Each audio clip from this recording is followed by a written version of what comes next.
Están escuchando el murmullo de los libros de la biblioteca. Soy su guía en estas laberínticas estanterías. Mi nombre es Omega Lindo, crítico literario y escritor. Acompáñenme a conocer los misterios de lo aún no escrito.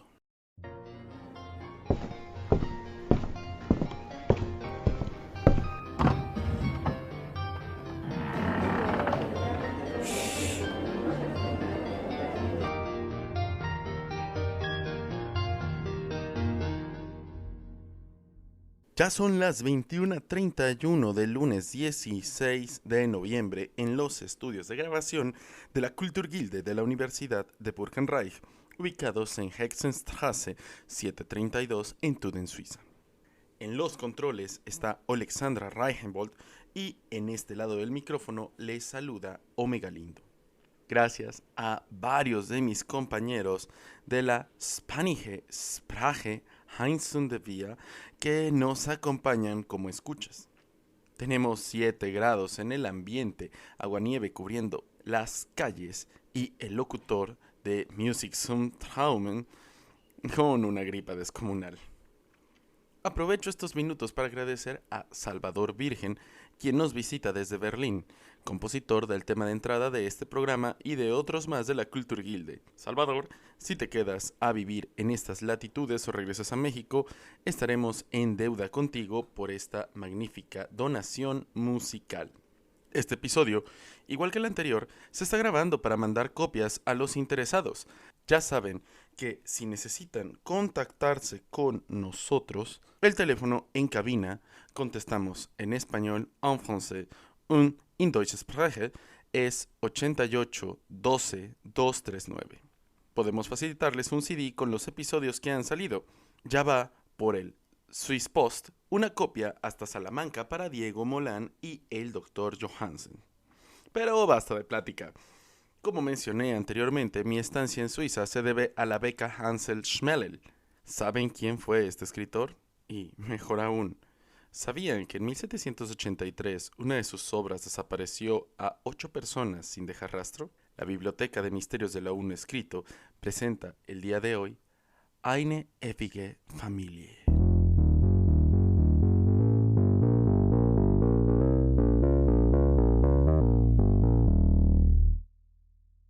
Ansel Schmelel nació en Burgenreich un 5 de septiembre de 1747.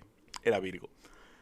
Su origen, nos cuenta el doctor Har Gaimele Feinemann, cronista de esta ciudad, fue extraño. Nació en medio de un viaje por la campaña suiza y la partera, que de algún modo también era algo de bruja, le prometió a sus padres que el niño recién nacido sería reconocido por toda la historia. Sus padres fueron comerciantes neoburgueses preocupados por darle la mejor educación que pudiera pagar al pequeño Ansel. Maestras de piano, profesores de ciencia y lenguaje y una institutriz de francés. Desde sus 8 años empezó con los estudios de artes y se interesó por la poesía. Heinemann nos dice en el prólogo de sus obras completas que su fascinación de la palabra escrita se debió realmente, cito y traduzco, a la pasión por su profesor de lengua y no a la materia. Sea como fuera, esto quedó solo para él y sus diarios personales y luego transformado en uno de los prólogos del libro mejor vendido del Verlag de la Burgenreich, que es justamente el pretexto para hablar el día de hoy de Ansel Schmelel. De hecho, de este mismo libro les comparto el poema Rückgeld, escrito en 1762. Alexandra, bitte. Omas Parfum, gekünde Fingernägel, diese in rot gehüllten Augen, der Atem der Geilheit, Tabak und Alkohol mischte. Bemerkte den Bart, der im Mikromestricht zu wachsen begann.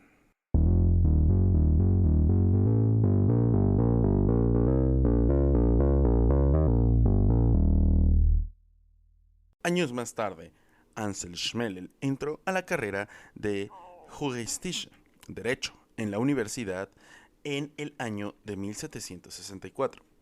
Aquí conocería a quienes serían sus amigos más cercanos y a los que les dedicaría sus obras literarias. Stefan Forstning, antepasado de Asimar Forstning, un médico escritor famoso en estos lares, Gustav Müller y Ferdinand Müller, respectivamente un farmacéutico, un geólogo y un luthier. Este último tomará un valor increíble en la historia, por lo cual les pido recordar que hay este personaje, Müller, y que hay dos Müller. ¿Son hermanos? ¿Son parientes? Ya lo veremos en otro de los actos de este episodio. Las reuniones bohemias eran comunes en Burgenreich, ciudad llena de universitarios, y aún hay una placa en el pub, ¿cómo se dice? Cantina, en la cantina, que conmemora la estancia constante de Schmelel en este sitio. Pienso, por ejemplo, en Borges, en el Café Tortoni de Buenos Aires, en, por ejemplo, Lisboa, que afuera de un café está la estatua de Pessoa, pues en el Der Wagen der Leidenschaften se exhibe una placa conmemorativa a Schmelel y a sus camaradas. Para quienes quieran visitarla, se encuentra en el Rethamburgstraße, sin número. Bueno, el barrio viejo no tiene numeración, pero todo mundo ubica Der Wagen der Leidenschaften en el mapa completamente. Cualquier persona que vean en el centro, simplemente pregunten por este lugar y les señalarán exactamente el lugar. Además, esta calle no tiene más de 5 bloques, así que será fácil llegar. Terminemos con la vida académica de este escritor. No fue sobresaliente. Se graduó como jurista en la generación 141 de la Burgenreich Universität, pero nunca ejerció. A la fecha, se le han dado muchos reconocimientos, pero es quizá por la recuperación de sus obras en los últimos años. Puedo meter mi cuchara histórica en este caso. Compré una copia de Geschichte aus dem Osten en el barrio comercial hace unas semanas y el librero dejó descaradamente el precio de un franco en lápiz y sobre él escribió 8 francos. Bueno, es una revalorización literaria muy buena.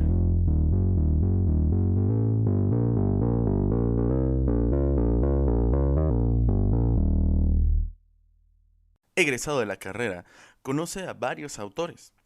Peter Slotwak, con su libro Demonios comarcales en la Selva Negra, y el libro Susurros del Desierto de Bilal Badawi. El doctor Herr Einemann me dijo que se pronunciaba Hamazat al-Sara. ¿Qué importan estos libros para la obra de Schmelel? Marcan dos líneas muy importantes para él: el orientalismo y el folclorismo. De ahí, Geschichten aus dem Osten, Relatos del Oriente, del 72, y Blut in meinen Adern, Sangre en mis venas, de 1776. Tiene algunos libros de poesía, pero si continúo por esos caminos no llegaremos a donde quiero. ¿Y a dónde quiero llegar? Pues fue después del repudio de sus obras de teatro y narraciones que en 1782, desesperado, escribe cartas a sus amigos pidiendo dinero, apoyo y palabras de aliento. Y aquí vuelve a aparecer en uno de sus diarios el apellido Müller, un benefactor que le envió una cuantiosa suma para pagar la renta atrasada de su desvencijada sotehuela donde tenía su pequeño estudio, una raquítica cama donde de vez en cuando invitaba a muchachitos de la calle para tener sexo con él, invitándoles a veces a comer algo que Schmelel ni siquiera llegaba a probar, porque pues gastaba la mayoría de su dinero en producir sus libros y en conquistar jovencitos.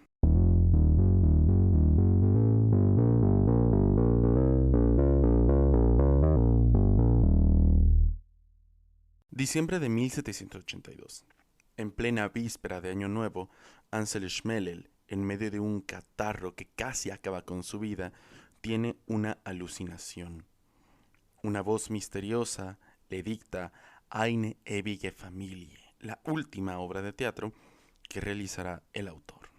Este hecho a mí en lo personal me sorprende porque es aparentemente una introspección extraña, una meditación o las palabras del mismísimo demonio el que estaban dictándole esta obra, porque aparentemente algo tenía que ver con este final extraño que quiero contarles sobre Eine ewige Familie.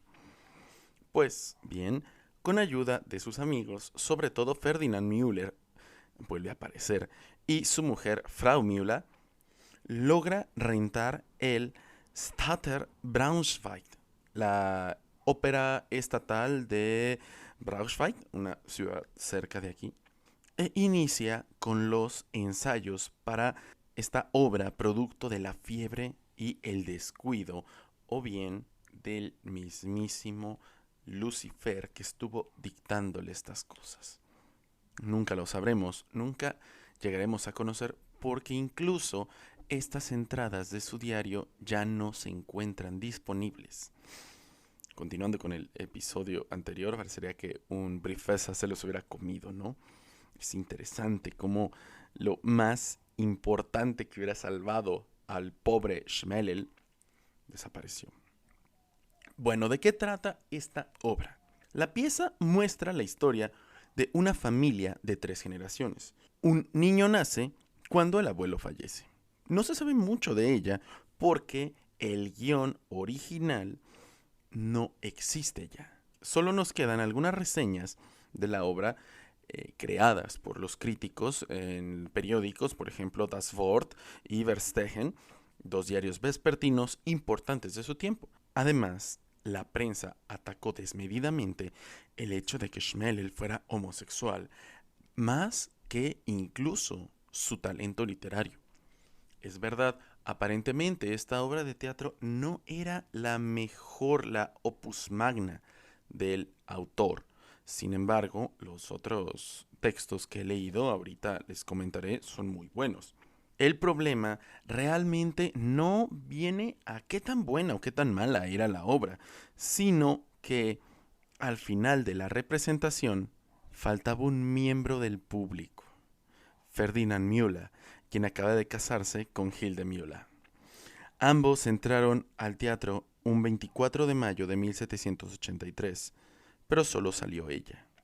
El esposo desapareció durante la representación. Nadie lo vio salir, ni los vigías, ni las personas encargadas de boletería. Nada se supo de él a partir de entonces.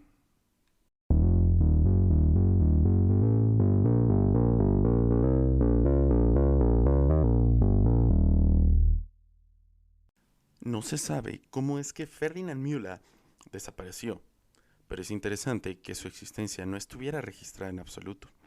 No aparece nadie graduado con ese nombre en la generación 141 de la BU.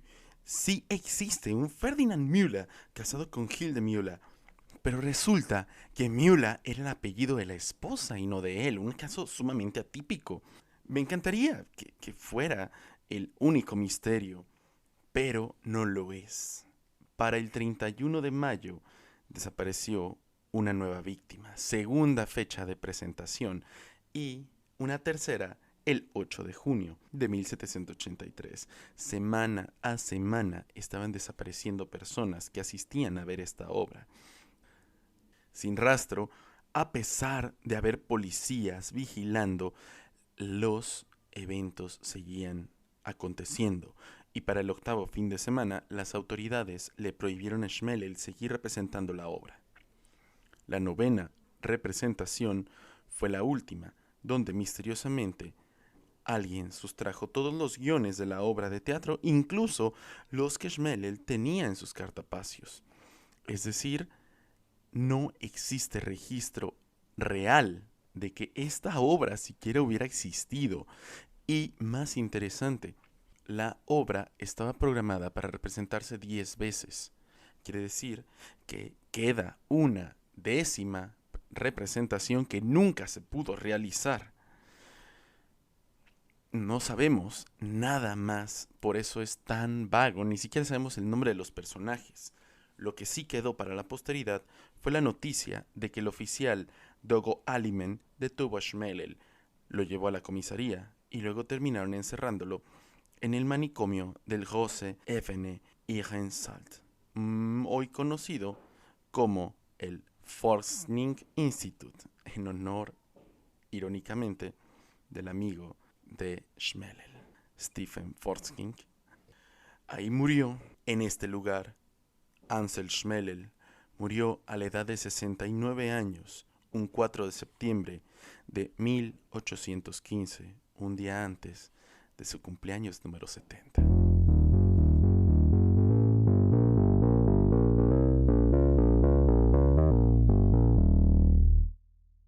¿Qué nos queda de él? Hay un relato magnífico de Schmelel que se usa para la clase de Schweizerliteratur, que el cuento se llama Die Feuerrauchlein, donde conocemos a una demonesa originaria de Alemania enamorada de un militar. También está la reconocida obra de teatro Daimonelgo, donde se muestra el modo en que un herrero oriental construye unas espadas flamígeras para un gobernante al sacrificar a su hija. En conclusión, el teatro de Schmelel, a diferencia del iluminismo alemán de los 1800, no tiene la misma impresión. Como crítico literario, debo admitir que algo le falta a este hombre en sus mensajes, pero los temas son interesantes y tiene tratamientos curiosos de lo que otras personas no llegaron a hablar. Así que es innovador en algunos puntos, pero en otros le faltó un poco al pobre Ansel Schmelel.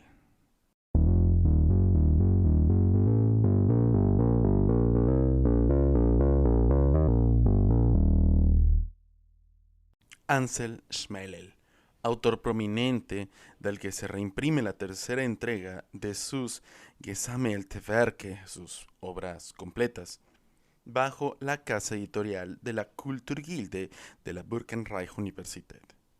Quizá la única que nos falte conocer será Eine ewige Familie, pero eso lo dejamos a la suposición, al misterio, a las bibliotecas y a la imaginería literaria.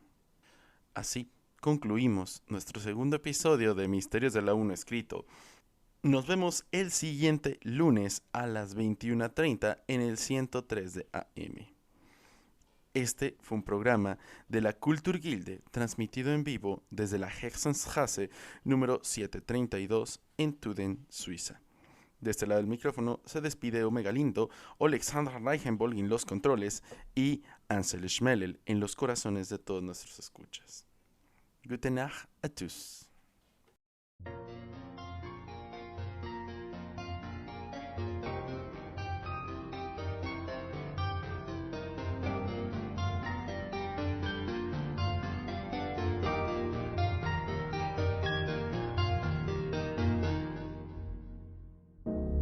Dieses Programm wurde Ihnen von der Kulturgilde der Burkenreich-Universität zur Verfügung gestellt. Weisheit, Ethik und Beruf.